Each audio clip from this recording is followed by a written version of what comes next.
Hello, everybody, and welcome to my channel. I am so excited to introduce today's guest, Vika De Tyan, who works with Family Constellations. She's an exceptional practitioner and guide who specializes in ancestral healing, family constellations, and breath work, helping people release deep-rooted patterns that hold them back. Vika has a rare gift for creating safe, transformative spaces where participants not only experience profound emotional healing, but also reconnect with a sense of belonging and inner freedom.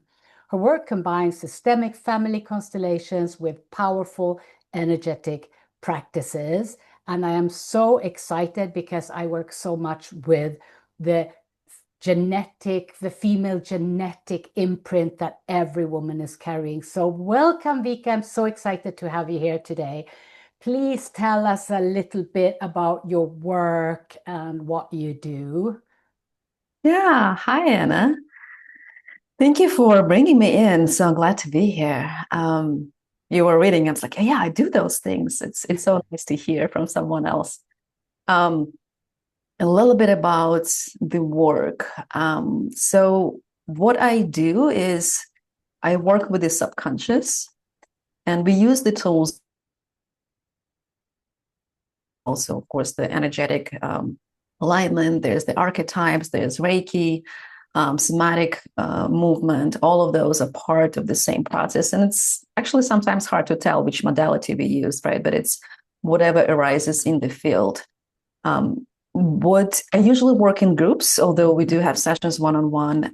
But what we do is, in very simple terms, we allow the field that we are all in, right? Somebody calls it quantum field, metamorphic field, whatever you want to refer to it.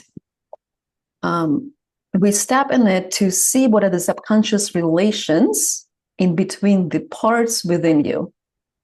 And those could be the inner child parts, the inner judge parts, if people know it through the work of internal family systems.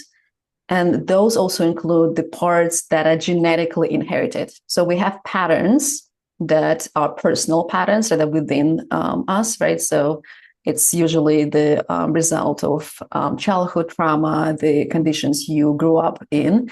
And we have collective patterns. It's the patterns of your family, the patterns of the community you grew up in, the patterns of the culture, patterns of war, the patterns of survival, the patterns of limiting beliefs, those big ones that gets passed on from generation to generation.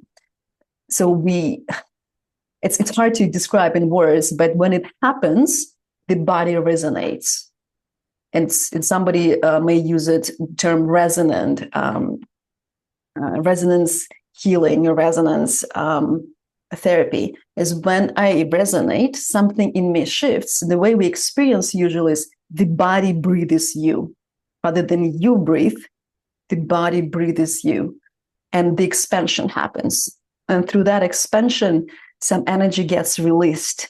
And some people experience it physically. So somebody purges, somebody sees dreams, somebody experiences the pain in the body. And for some people, it's more visual. People experience the visualizations. It's more breath, more the thought process changes. Like if before you had that inner judge inside you that you did something wrong and it immediately goes into punishment. So like, how could you? You're so stupid. How could you possibly do this?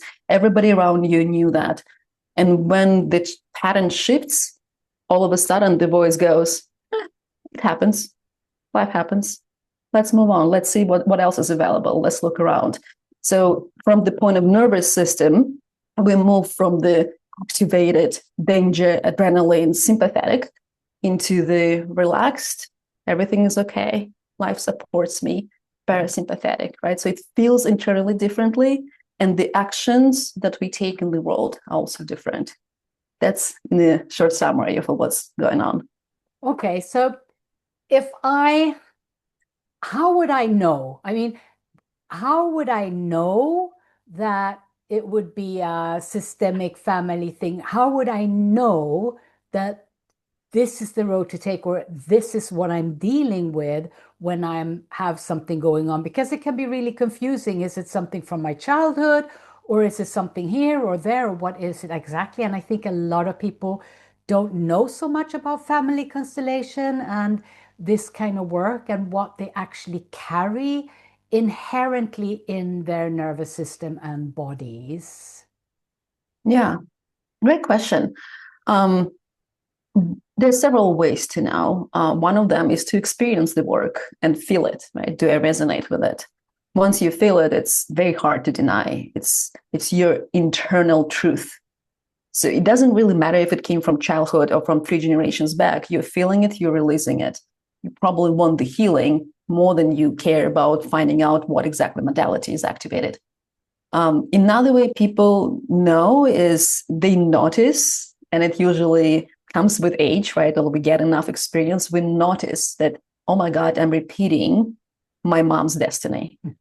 I'm actually attracting the I same. think every woman has come to that point, either looking in the mirror saying, "Oh my God, that's my mother," or hearing themselves going, "Oh my God, exactly what I hated about my mother," right? So, yeah, that's a very good point to Yeah. recognize. Yes.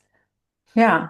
And even if it's not from the mother, it's I'm repeating my own things. Like I'm repeating, attracting the same energy of the partner. I'm repeating on working with the same boss, for example, right? Mm. I repeat these blocks with money. Like I know it's something inside. I know it's me by that time, but like by 30, I don't know, 35, 40, 50, I know already. This is just me. I'm the one blocking it. And it's almost impossible to go, it's like, I'm gonna get disciplined. I get clients who come in and say, I'm good in all parts of life, except when it comes to eating, I can't hold myself back. It doesn't matter how much discipline, there's no willpower.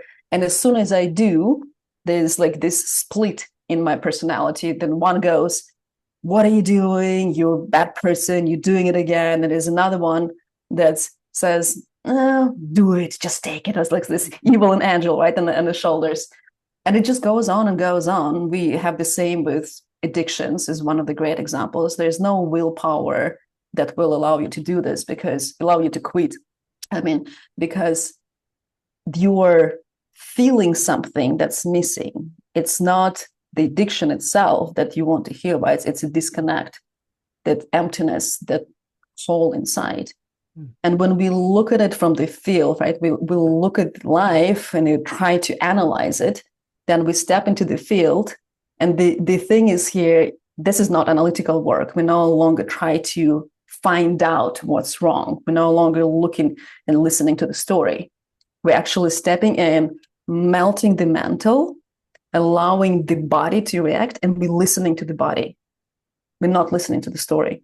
We're listening to the body. And the body tells us when we listen, when we pause, when we get ourselves into that space of quiet, it's all of a sudden the part of my body goes numb, or I feel the weight behind my shoulders, or I feel pain in my gut.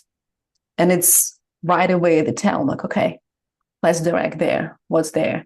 And then the emotion comes, and it's tears. And it's this misbelief almost like, how can that be true? And it's one of the biggest reactions is I had no idea about relationship, about money, about the work, about the projects, about partnership, friendships. All of it goes into, oh my God, I'm actually carrying my mother's pain, my father's pain. I'm actually taking responsibility for something that's not even mine. And I feel it because this representative of my father describing exactly what I'm feeling without knowing anything about me, about my story, about my family. They say something that they just couldn't know. There's no way they would know it. And it resonates with me. And I get this emotional reaction immediately. Okay, here I have to jump in because he said something that I think that maybe not everybody understands, that the person symbolizing the father or the other person, Mm-hmm. right? Can Yeah. you explain a little bit about that?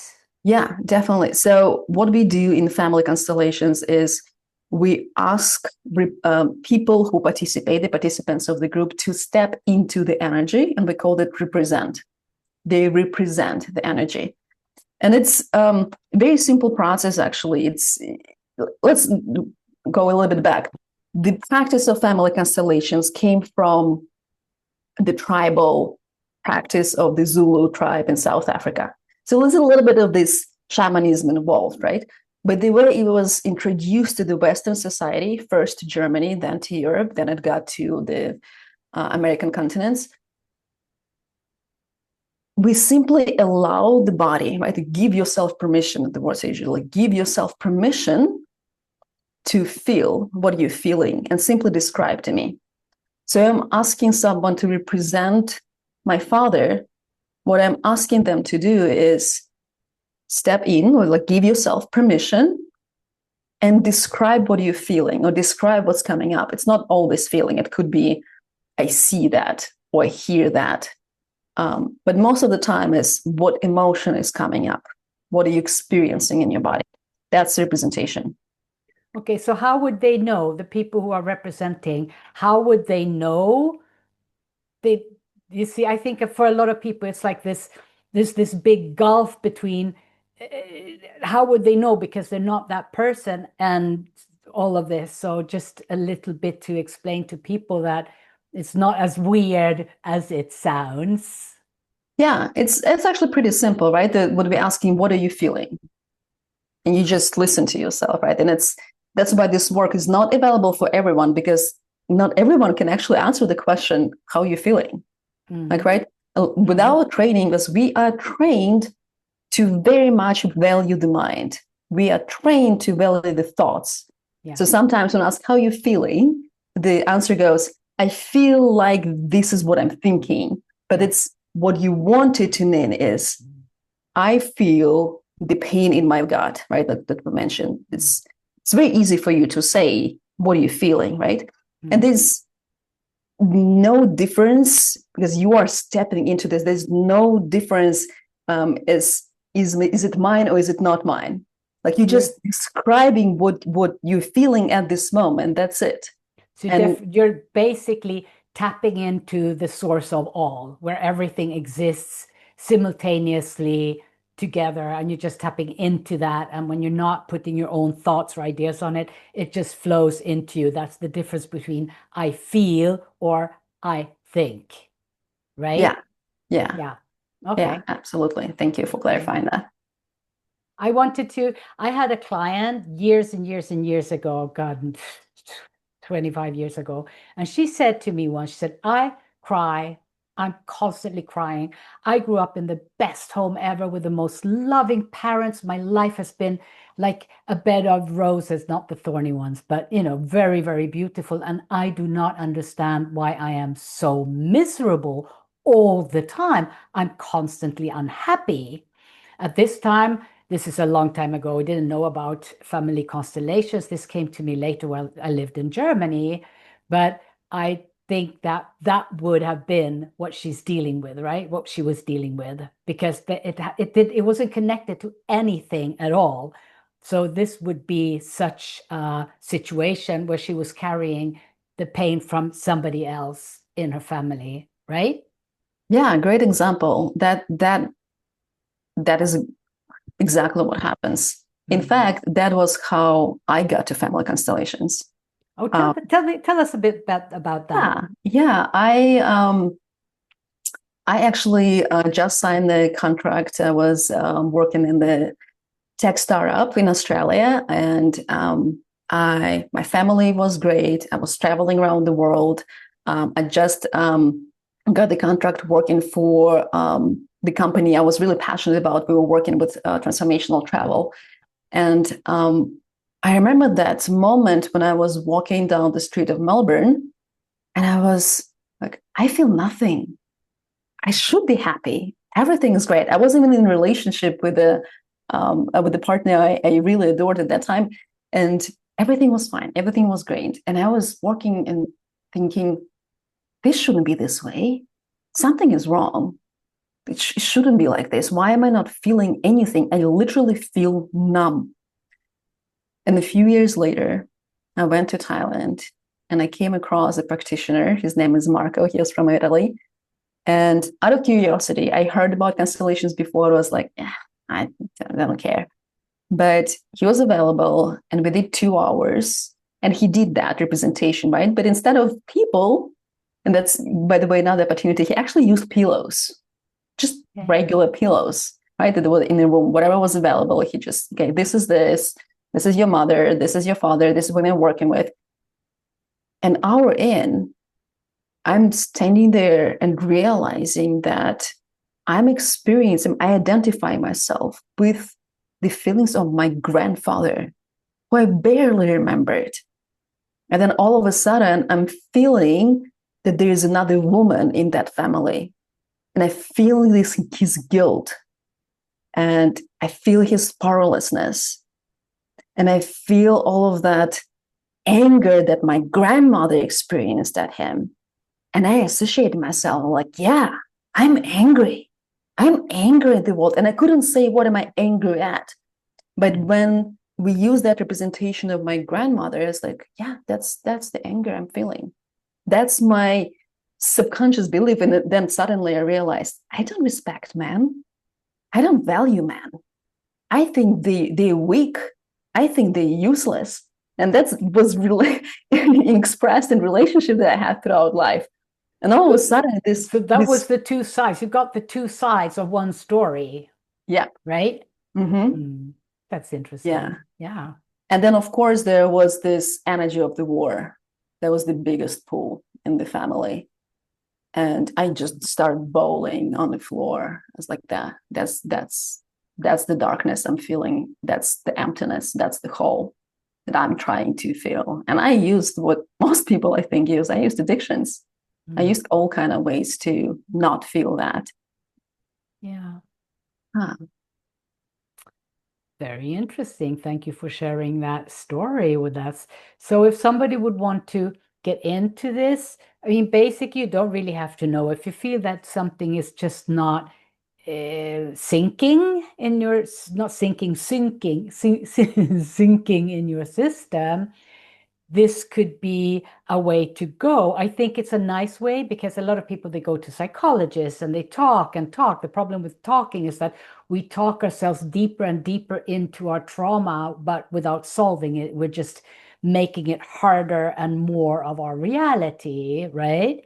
So this is so exciting because it really opens up. And I think you have to have, when you're going into this, I think you have to have a bit of a mindset saying, okay, I am open. I allow to what comes to me to come to me, and I will believe it. I will feel it. I will sit with it. Because I think a lot of people say, but you can't prove it, and then it couldn't be like that. But the thing is, most of the stuff that's going on with us on a imprinted or genetic level is not provable. You can't go in and say, oh, look at this spot here in the genetics. This is it. So what would you say to somebody who says, oh, I'm dealing with things and I don't know if this is for me, maybe, maybe not. What would you say to such a person? That's an interesting thing because one part of me wants to say, "Oh, just come. We do free webinar. I dedicate a lot of time to make this work available for everyone. So there are a lot of free events happening in the community, pretty much monthly. And there's an element of when you come to this work with the idea that doesn't work, it won't. It won't work. It won't. No, of Yeah. course. And but what I try to do in my events is I try to bring people in first through the somatic experience so they feel safe. Because that part in you that says it doesn't work, it's that helplessness that's alive in you, right? So that pretty much says nobody can help you, nobody can save you, it will never change. And that is the lock that keeps you in. Yeah. Because you resist, you self-sabotaging your own healing. You're pretty much saying that's not going to work. I'm not going to even try. And how many years you can do that, right? That's why most of the people that I work with, they are not young people. They're not in their 20s. They already experienced therapy. They already tried something else. They already tried talking about it. they're already done with this, or they continue it, it helps a little bit, but it doesn't really solve the core issue. You don't talk really that much. When client comes, my question to them is, in one sentence or less, explain to me the issue you're dealing with. Right? And that's a challenge. You have to immediately kind of come into like, okay, how can I? Because all I want to hear is the essence. I love that. I want to hear the story of she said that and he told that, right? That's not what we do. Yeah, I love it. I think that's absolutely brilliant to really strip away all the made up stories, because we make up stories, right? When we're dealing with issues, we're making up stories to protect this basic point of fear, right? And we need to get through those stories. And the only way to do it is by not allowing space for the stories. And like you said, just what is going on, one sentence. I think that's brilliant. And what do people say when you say that? They're like, what happens then? Very different. Most people actually, after thinking for a second, can easily describe what the issue is. Most people end also with what's, I don't know if that makes sense. If I was to compare this work with art, let's say this is the abstract art. Because if you tell me, I feel like I'm on fire, I'll say, okay, I get it. That's enough. If you say, I feel like there's something in me that doesn't let me grow my business. I don't know what it is, but there's something. And then I ask, okay, what does it feel like in your life? And you may say, I feel scattered. It's very difficult for me to focus. I don't know. I know there's something, but I don't know what it is. Okay. Usually when someone pronounces that sentence, there's one or two words that stand out. They'll say something like, I feel not worthy, or I feel like there's a block. The interesting thing, it's not just we can apply representation to mother and father, right? It's just energy. Yeah. Everything is energy. So I can put the representative for a block. Okay, there's a block. Let's connect to that. And let's feel how you're feeling towards that connection. I can ask, what are you seeing right now? And the person can say, I feel like I'm on a leash. I feel like I'm unallowed to move to a different direction. I feel small. I feel miserable. Or I feel bigger than them. I can put, right, this relationship between mother and father, and somebody stepping into the mother and said, I feel like I'm so much bigger. I feel like he's not even important. Here you go, immediately. The relationship between the feminine and masculine within you is showing itself. And what does it mean? When you're heavily in your feminine, it is often represented in your life as you really want something, you really care for something, you want to save the world, you feel everything, but your actions are scattered. You think about this, don't finish it. You think about that, you don't finish it. You want to try this project, you don't finish it. You don't actually bring it to the result, because that's masculine. And if you're not honoring the masculine within you, then this conflict happens and you don't trust it. But not only you don't trust man in your life, you don't trust yourself to finish what you started. That means more and more you lose that touch with your own intuition. That means you start looking for that validation somewhere else. You start reading more news, trying to figure out what's the right way. You start listening to other people, trying to figure out where to invest money, how do I save it? And rather than staying within, saying, okay, this I know, the rest, it's not divine timing yet. And we can work with so many energies. We can work with time. We can work with abundance. We can work with fear. All of those could be represented through either objects or people. You can have a conversation with money, right? You could have, for decades, you might have experienced this issue of like, for example, I cannot save. I get enough money, but as soon as I get it, I spend it. then we can actually have this conversation one day. What is your relationship with money? What is your relationship with abundance? The true relationship, not what you're telling yourself, but what the truth is. And then you feel it as soon as you open yourself up to seeing, hearing, feeling, knowing. And many of us are getting this more and more. We are more and more capable of feeling into that connection. It's just the essence of time that we are living it. Okay, so when people get to the point where it's this like, aha, yes, yes, I feel it. This is the point, this is the issue. How how do they bring it with them? I should say this. How do they bring it with them into their own personal reality, right? Because when you're in a session and you're doing something and there's all this opening going on and there's so much energy going on and it's so wow, it's overwhelming and it's beautiful and it's wonderful. But then you go home to your ordinary little life where all the problems are sort of um, in your face. You know what I mean? How do they bring that into their ordinary life? How can that be done in a very easy way or pain-free way? Does that make sense? It does. Yeah, it's a very important question. First, before we go into, and that's the process of integration, right? And I'll touch base on that. But before we go into that, I want to mention that when you see what's happening, what's revealed to you, you get to that ground zero where now you have a choice, right? The one thing is healing cannot be done to you, No. cannot be done against your will, right? You have to give your own permission and make a step. Mm. Because when you have a choice, right, now you see, you cannot unsee it, but you can still walk the opposite direction. Mm-hmm. You can still use your free will. There's nothing in the universe above free will. Humans have the free will and nothing can take it away from them. And that free will is the choice.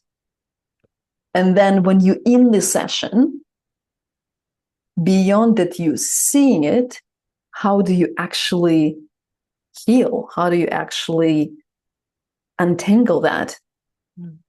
And that may sound very cheesy, but there is the healing power of truth. And that can be done through deep love. And that is what we need to practice. Because we, as humanity, as society, we so undervalue love. Yeah. That's the biggest medicine there is. There's nothing above and beyond that. What we do is pretty much create the container when you feel safe, love. Mm-hmm. And love means love. Yeah, and love heals. We don't heal. No. I don't heal.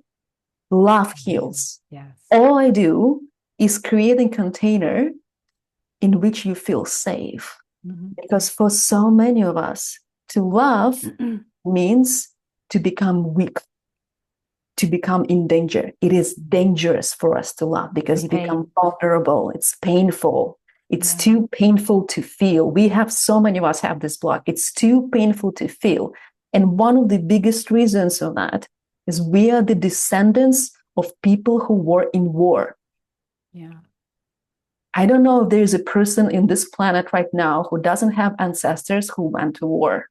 I don't think that exists. Yeah, maybe somewhere in the middle of nowhere. Right. But even so, I don't know. Right. And what is the survival pattern of somebody who came back from war? Don't look back. Yeah. Don't look back. Because if you do, it's too much. It's too much to feel. And what happens when people come back from war? They don't have, welcome, let's clear you, let's have the initiation process. You are now in the peaceful zone. You're no longer in the war. They keep living in the war. People who they love are now experiencing them. And even if they didn't come back, what happens is we now inherit it.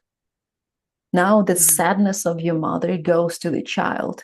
The child feels either desire to atone, to revenge, to bring justice, to die for them because it was unfair. This is survival guilt, right?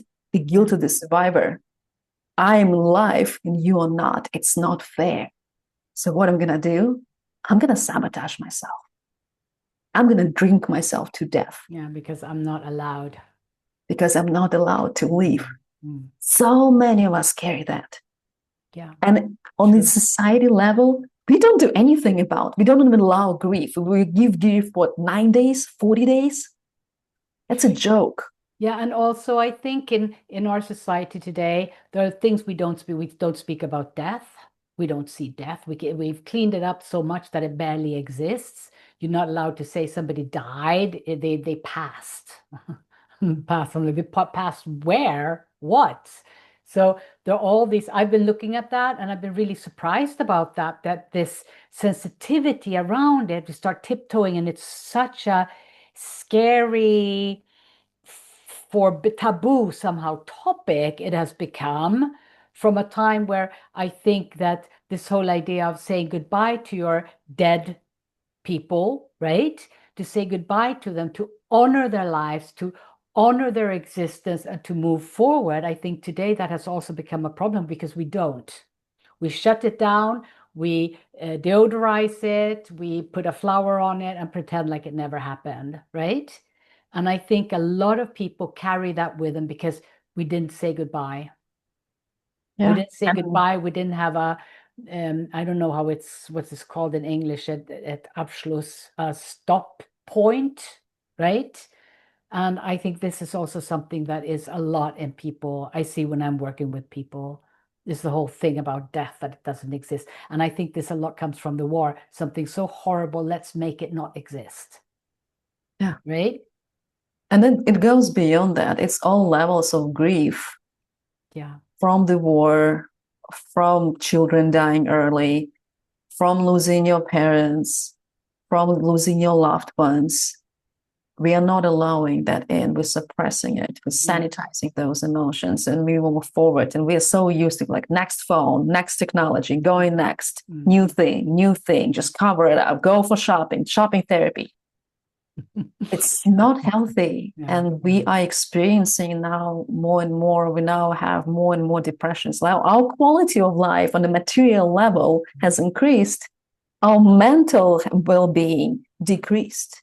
Yeah. Right? We have so many suicides, so many depressions. And what you work with, women going through menopause and experiencing all that rise of emotion, this rage, this anger that's coming up, that feeling of being betrayed. Well, because you were betrayed. Yes. You were told it's not okay to grieve. You are told that your emotions need to go down and you need to go back to work and be functional and be productive. We created this myth of productivity instead of working with the cycles, instead of allowing us to release, instead of being together in grief. And then we can come out, because when we allow the emotion to take its cycle, it doesn't take long. It takes 2 minutes of breathing to move you from sympathetic to parasympathetic. 2 minutes for your nervous system to come down. That should be common knowledge. Everybody should know what you should do to bring yourself into the space of peace and centered. Everybody should know that you can ground yourself. The shoes that we are wearing, the rubber that disconnects us from the earth, the earth is designed to let us ground themselves. That's what we do. It is one of the things that we do first. We step into the session, ground yourself, grow the roots, connect to the earth, connect so you can feel there is an exchange happening, connect to your ancestors behind your back. How often you actually remember that you are not just you, that you are part of the story, and there are people, souls that were before you, and you are forever unconditionally connected to them. You can deny your family, but you are part of that story. That story is bigger than you. You're not just creating your own emotions. Your emotions are not your personal property. You're experiencing the pattern that's been in the collective for a while. You just creating your personalized story of it. But often we don't even know why we're angry. We don't even know why we're grieving. It makes no sense because it doesn't. And we're taught to ignore it. We're not taught to stop and think about it or talk about it. And like you say about the grounding, it's all about, I mean, society today, it's all about, like you say, it's technology. We're living in a cyber world. We're creating all of these worlds which are so pleasing, right? But our physical reality is going totally out of whack. We're unbalanced, we're ungrounded, we're lonely. We feel that we're not enough because that world out there is telling us that whatever we do, we're not going to be enough. It is as simple as that. And as you mentioned, women in menopause is like the ultimate group. Women altogether, girls, they're never enough. But women in the menopause get into this tremendous difficult situation because it's still this, as a woman you're not good enough or pretty enough or this enough or this enough, and you can't have babies now and you're growing old and you're not sexy anymore or whatever. At the same time, then there's this tremendous anger growing in women when they come to menopause because of this programming for during such a long time. So this turns into an explosion. Now we're not allowed to explode, right? You have to be a good girl. So what happens is that they implode. And we're seeing this huge array of symptoms. And I mean, women get really, really sick in menopause in a way I think that is way over the top because we're imploding. We're trying to keep to what we were supposed to do, and we're not listening to ourselves, and everything is imploding and turning terrible for women. And I think this is a big problem, to be honest. And I think this is one of the biggest reasons why menopause turns into such a horrific journey, because it shouldn't. You've got another 20, 30 years to live. That's a long time, you know? That's a very long time. 30 years ago, I had babies. Mm? And then I put them on in front of me. That's a long time. So I think also at this point for women, the systemic, this family, I don't know, how do you say it in English? Familienausstellung, Family family, constellations.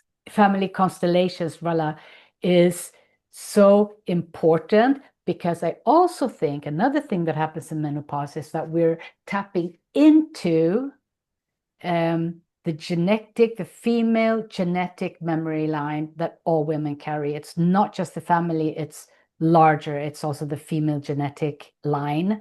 And as we know, that's the line that rules humanity from the beginning to now, where you can follow all the lines. And I think that is happening as well. And there's a lot of pain in there. Yeah, absolutely. And it's funny. I think that's why that famous monologue in the Barbie movie resonated. Barbie movie, they resonated so much. It was like, it's either I'm not enough or I'm too much. Yeah. You pick. Yeah. Right. Those are the only options that we get offered. Yeah. And the choice comes, if you suppress it, you get sick. If you express it, you're a bitch. Then you put get the beep on hurt. it. Like, So you can't win. you can't win. The game is against you, pretty much, right? Yeah, And it's already not from the better for men beginning. either. They are not allowed to feel either. If they express their feelings, they're considered weak, Yeah. right? It's like this alpha world when you were compete with each other for no reason because resources, and now it doesn't even make sense in the world. We don't even know what we're competing for. But it's a lose-lose game. And when we get to this point, I truly believe that wise women you work with, right, women going through that transition, are the ones who can save us. I think so too. And you know something? When you're mentioning men, and I think that's also an important thing to talk about because I believe that as long as the female line is out of balance, the male line will always be out of balance. The masculine can never be balanced if the feminine isn't balanced. And Absolutely. it goes together, but it starts with the feminine because all the imbalances we're seeing in the world they stem from the first, what should we say, the original cause, where women were put into this box of being less or imbalance, should we say, to keep it simple. And I think that goes together. And I think a lot of men are really trying to be aware and positive about women and understand it, and they speak about it. And I think they take a lot of beef for that, oh, that's ridiculous, and the women and that, because it's still a huge thing. And as women are taking more space and working so hard on balancing themselves, because women are doing that today, and it's a society, because we're creating sisterhoods again. Men have open war on women in a way that we haven't seen for a long time. Look at Afghanistan, look at India, look at all the violence that is being turned to women. It's always been there, but it's getting more. So I think that it's like with everything, before there's a balance, it's going to be like this, right? Seesaw, until it sort of settles. But the women need to be balanced for the men to be balanced. And for the women to be balanced, the men must give them the space to do that. Absolutely. You are so right about it. And I can speak from experience, not even like this is not theory. We are stepping in the field. First person that any human sees, who? Mother.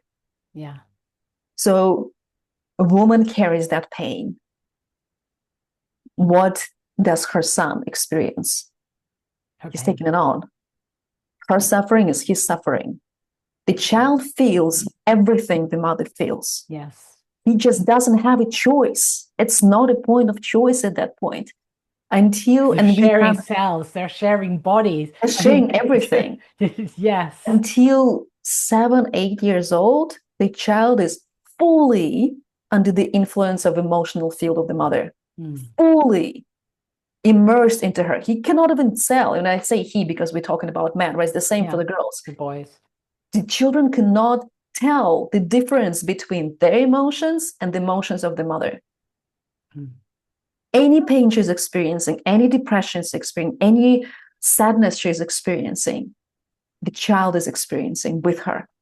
And then if we take it one step further, when this separation happens between a boy and his mother, because this separation happens, there can be a tremendous amount of pain and the sense of being abandoned, because girls and their mothers, they are never separated that way, because the girls are carrying part of their mothers and their grandmothers within them in their eggs.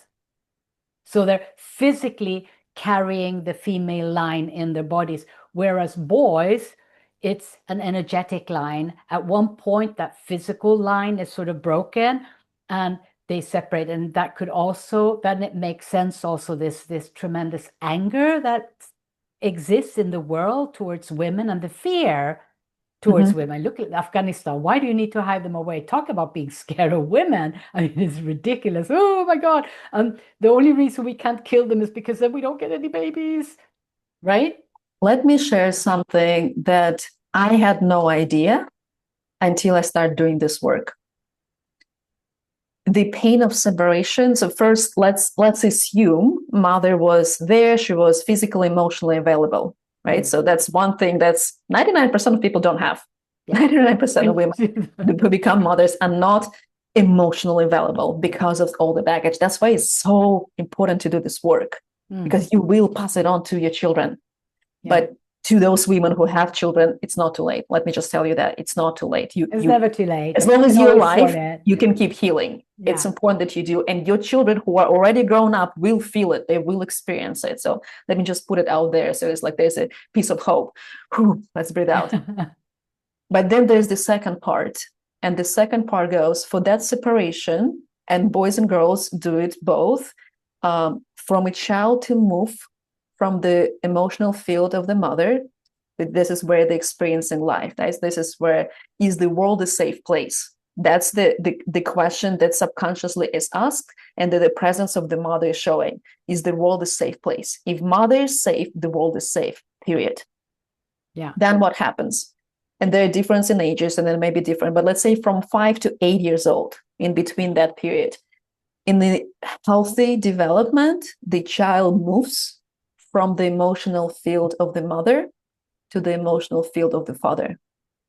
And here is the place where, if everything is good, if everything is in harmony, here I'm learning, am I safe to be me?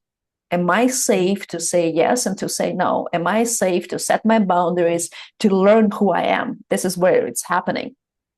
But what is required for that movement? Mother's permission.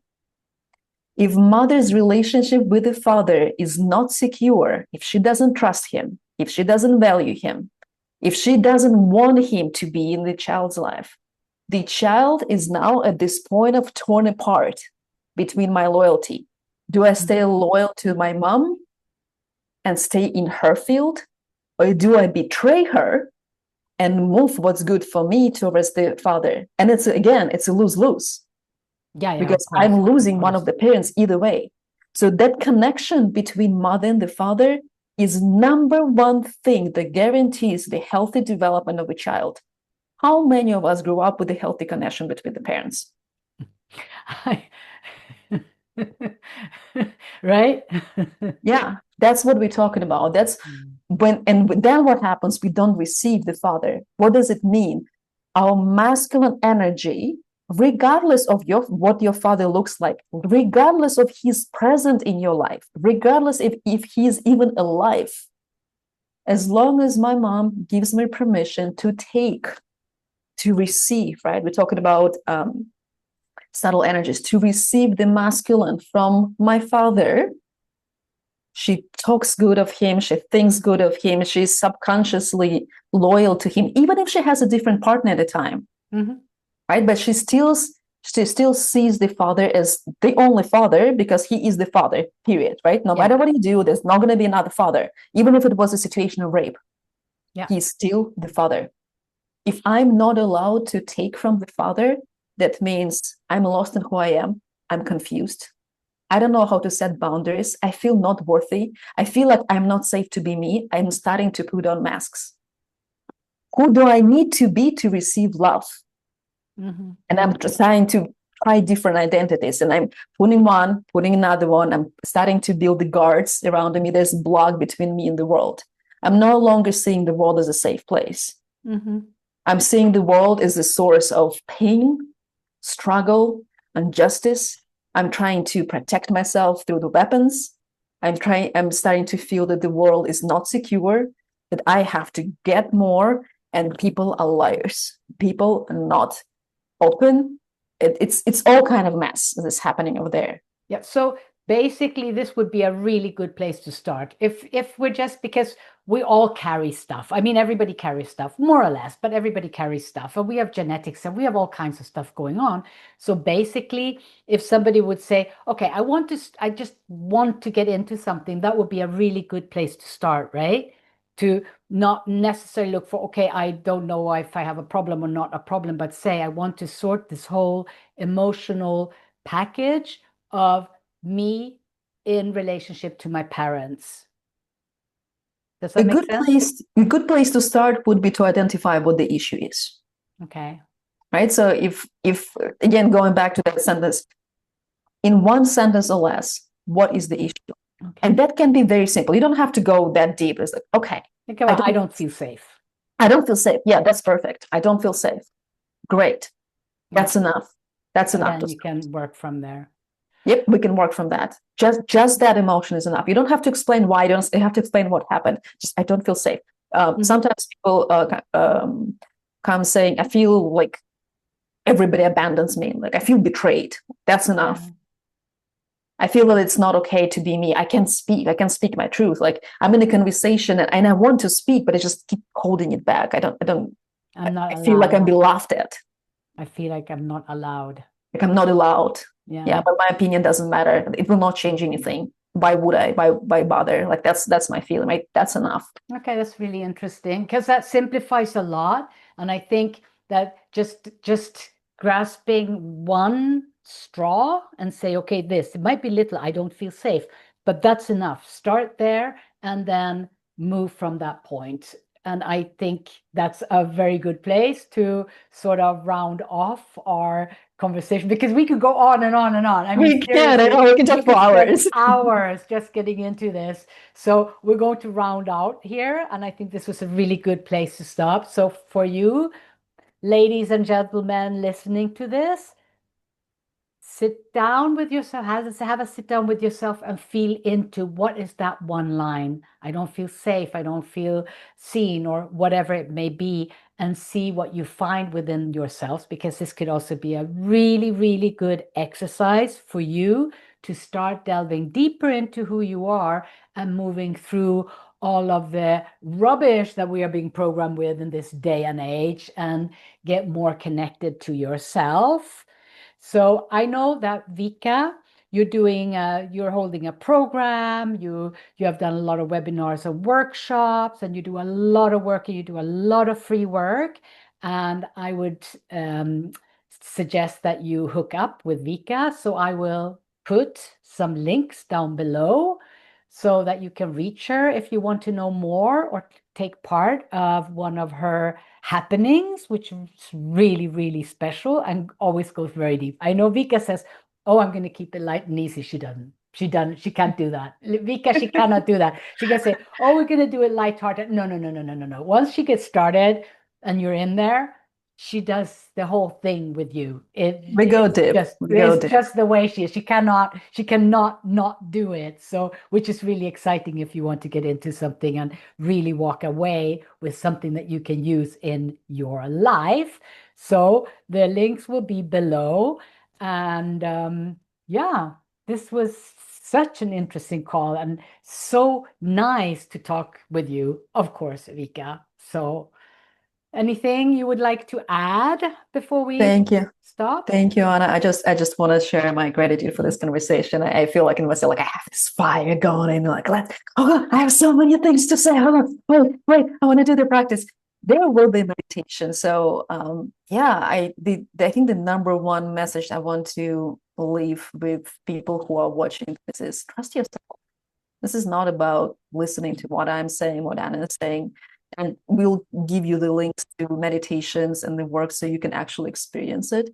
If your body resonates with that work, if you feel it in you, that's your knowledge, that's your gnosis. If not, then not. I'm so happy that you got to listen to this and So basically, trust yourself, trust your yeah, I have this intuition, message. trust that feeling, your belly feeling, trust that idea, that little trigger that happens in you. Trust that and follow that and go for that. That's the best and kindest thing you can do for yourself, Absolutely. actually. And Thank it's you, nothing Anna. to do with anybody else. So enjoy your day. Bye bye. Bye, Vika. Bye, everyone.